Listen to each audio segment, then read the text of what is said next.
உங்கள் வீடு தேடி வரும் அரசு. உங்களுடன் ஸ்டாலின். யாருமே பார்த்தீங்கன்னா இங்கே இருக்கிற ஏகப்பட்ட வயசுங்க ஒரு 150 200 இளைஞர்கள் இருப்பாங்க. 200 இளைஞர்களுக்கு மெயினான பிரச்சனை உங்கள் ஊரில் பாத்ரூம் வசதி இல்லை, பொண்ணே தரமாட்டோன்றாங்க. நாங்கள் திண்டுக்கல் மாவட்டம் கொடைக்கானல் மாவட்டம் வடகுஞ்சி கிராமத்துலேருந்து பேசுகிறேன்.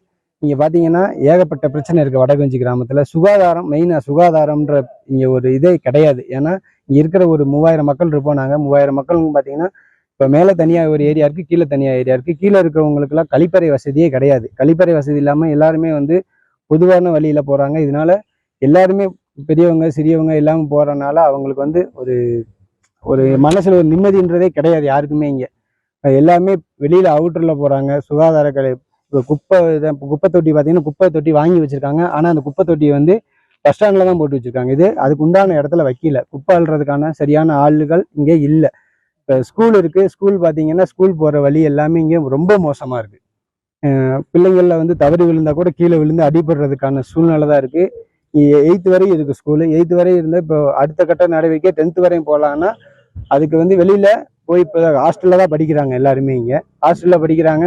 அதுக்கும் சிரமம் தான். சரியான போக்குவரத்து வசதி கிடையாது, பஸ் வசதி கிடையாது. இங்கே ஏதோ தண்ணி பிரச்சனை. இப்போ காலையில் எழுந்திரிச்சாங்கன்னா மகளிர்லாம் ரொம்ப கஷ்டப்படுறாங்க.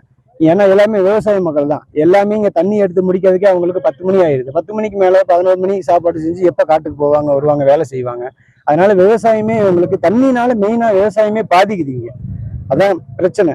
இதை மாவட்ட ஆட்சியர் கொஞ்சம் எங்களுக்கான கரண்ட்டு, மெயினான பிரச்சனை கரண்ட்டு, தண்ணி, கழிப்பறை வசதி, இந்த சுத்தமான இது இல்லை. எங்கே பார்த்தாலும் இந்த தண்ணிங்கெல்லாம் சாலையில தான் போகுது. இதெல்லாம் கொஞ்சம் சரி, மாவட்ட ஆட்சியர் எங்கள் ஊர் பக்கம் கொஞ்சம் கவனம் செலுத்தி இதை சரி பண்ணி கொடுத்தாருன்னா நல்லா இருக்கும் எங்களுக்கு. பஞ்சாயத்து நிர்வாகம் சரியான பதில் எங்களுக்கு கொடுக்கறதில்லை. பஞ்சாயத்துல என்னன்னா சொல்லுவாங்க, பஞ்சாயத்துல சொல்றது ஃபுல்லாமே என்னன்னா, நீங்க கரண்ட் மாட்டுங்கன்னா கரண்ட் ஆஃபீஸ்ல நீங்க இவி ஆஃபீஸ்ல போய் நீங்க கம்ப்ளைண்ட் கொடுங்க அப்படின்றாங்க. இல்லைன்னா பல்ப் பத்து நாங்க தரோம், நீங்க எடுத்து நீங்களே மாட்டுங்க அப்படின்னுறாங்க. தண்ணி எடுத்து விட சொன்னா நீங்களே ஆள் போட்டு விடுங்க இப்படிங்கறத மட்டும் தான் எங்கள்கிட்ட சொல்லிட்டு இருக்கிறாங்க. நாங்களே ஆள் போடுறதுக்கு பஞ்சாயத்து நிர்வாகம் தேவையில்லையா எங்களுக்கு?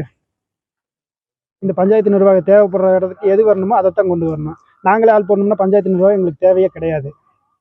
இதை மட்டும் கொஞ்சம் மாவட்ட ஆட்சியாளர் கொஞ்சம் முடிஞ்ச அளவுக்கு முயற்சி பண்ணி எங்களுக்கு எடுத்து நல்ல நடவடிக்கை எடுத்து கொடுக்கணும் சார். முதல்ல பெண்களுக்கான கழிப்பறை அமைச்சு கொடுக்க சொல்லுங்க சார் இந்த ஊருக்கு. ஏன்னா ரொம்ப பிரச்சனை, ரொம்ப அவதிப்படுறாங்க. இப்போ அவங்களுக்கு செப்பரேட்டாக பாத்ரூம் கட்டினவங்களுக்கு பிரச்சனை இல்லை.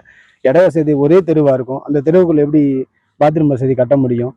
யாருமே பார்த்தீங்கன்னா இங்கே இருக்கிற ஏகப்பட்ட வயசுங்க ஒரு 150 200 இளைஞர்கள் இருப்பாங்க. 200 இளைஞர்களுக்கு மெயினான பிரச்சனை உங்கள் ஊரில் பாத்ரூம் வசதி இல்லை, பொண்ணே தரமாட்டோன்றாங்க.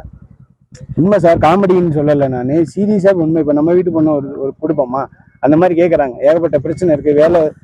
அதனால கொஞ்சம் கழிப்பறை வசதி, இந்த தண்ணி வசதி, இந்த மின்சார வசதி இதெல்லாம் கொஞ்சம் இப்போ சரியாக உங்களுக்கு பண்ணி கொடுத்தாங்கன்னா கொஞ்சம் நல்லா இருக்கும் சார். உங்கள் வீடு தேடி வரும் அரசு. உங்களுடன் ஸ்டாலின்.